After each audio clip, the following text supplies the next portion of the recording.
E antes de encerrar esta edição do SP Record, temos uma última homenagem ao Rei Pelé, o eterno camisa 10, que mudou os rumos do esporte inventado pelos ingleses. Desde menino, Pelé chamava a atenção. Contra jogadores mais velhos, o jovem, ainda conhecido como Dico, era sempre destaque atuando pelo Bauru Atlético Clube, o Baquinho, time amador da cidade do interior paulista, para onde a família do futuro rei se mudou quando ele tinha apenas 4 anos de idade. Dico era tão bom que causava inveja nos adversários, até porque jogava muitas vezes no gol. E para provocá-lo, os outros meninos inventaram o apelido de Bilé, e que com o tempo acabou virando Pelé, ainda bem.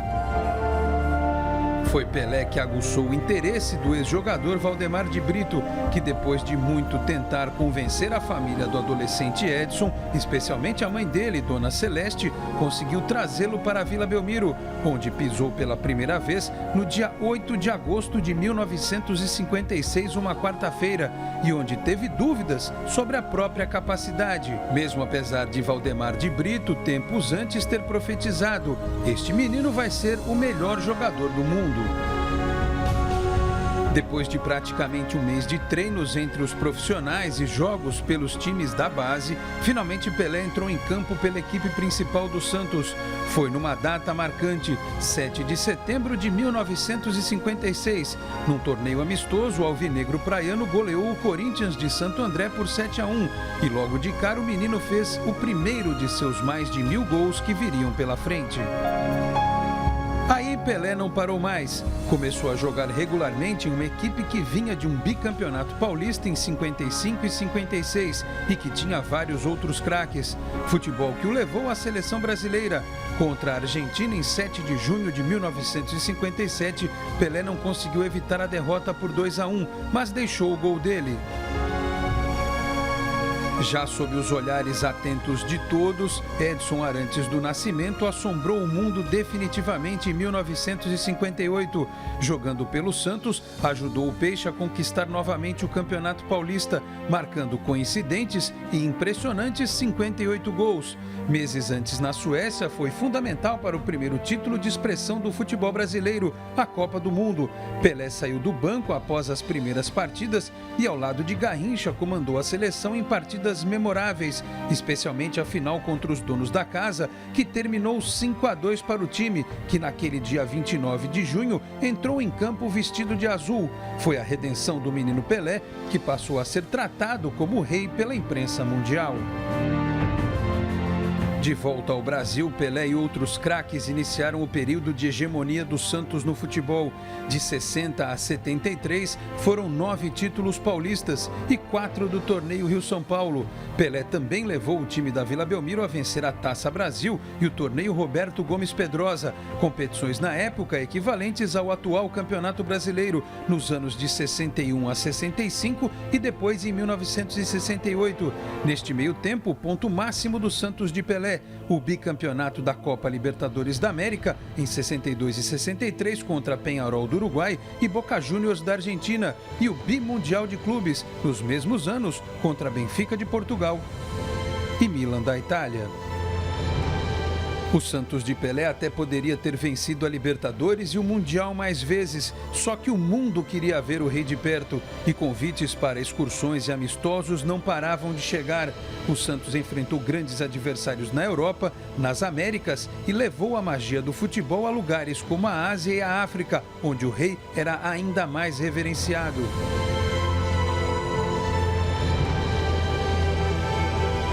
Principalmente porque nesta época Pelé já era também bi da Copa do Mundo pelo Brasil. Mesmo tendo jogado pouco, ele fez parte do grupo que ergueu a taça no Chile em 1962, mas que fracassou na Inglaterra em 66, o que fez Pelé quase desistir de vestir a camisa verde-amarela. Para a sorte de todos, ele se preparou para jogar em alto nível a etapa final de sua carreira Em 1968, Pelé ajudou o Santos a conquistar a Recopa Sul-Americana e a Recopa Mundial. Um ano depois, o Rei entrou para a história como o primeiro atleta de futebol a marcar 1000 gols. E o palco não poderia ser outro, o estádio do Maracanã, no Rio de Janeiro, onde o alvinegro já havia sido campeão mundial, brasileiro, e onde Pelé já havia feito alguns dos mais belos gols de sua carreira, como o que rendeu uma placa contra o Fluminense até hoje no Estádio Carioca. E foi contra o Vasco na noite de 19 de novembro de 1969 que Pelé, de pênalti, marcou o 1000º gol de sua carreira. Mais uma conquista do Rei, que tinha ainda pela frente uma última grande missão: se despedir da seleção brasileira com mais um título. E ele veio na Copa do Mundo de 1970 no México. Mais maduro, Pelé abusou da inteligência e da genialidade para superar os adversários.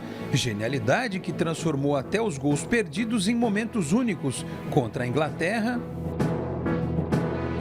Tchecoslováquia e Uruguai.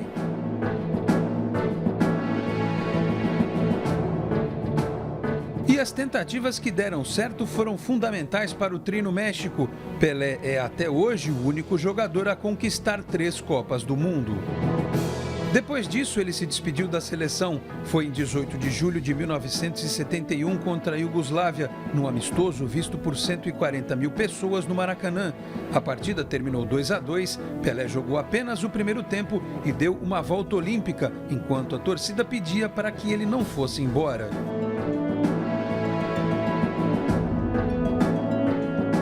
Para a sorte de todos, o Rei ainda jogou mais um tempo pelo Santos. Venceu o Campeonato Paulista de 73, mas um ano depois, em 2 de outubro de 74, Pelé disse adeus ao alvinegro na Vila Belmiro, no jogo contra a Ponte Preta. Aos 21 minutos do primeiro tempo, o Rei pegou a bola e se ajoelhou no centro do gramado. Ele partia dali para o fim de uma jornada que transformou o Santos Futebol Clube num dos times mais conhecidos e respeitados do cenário mundial.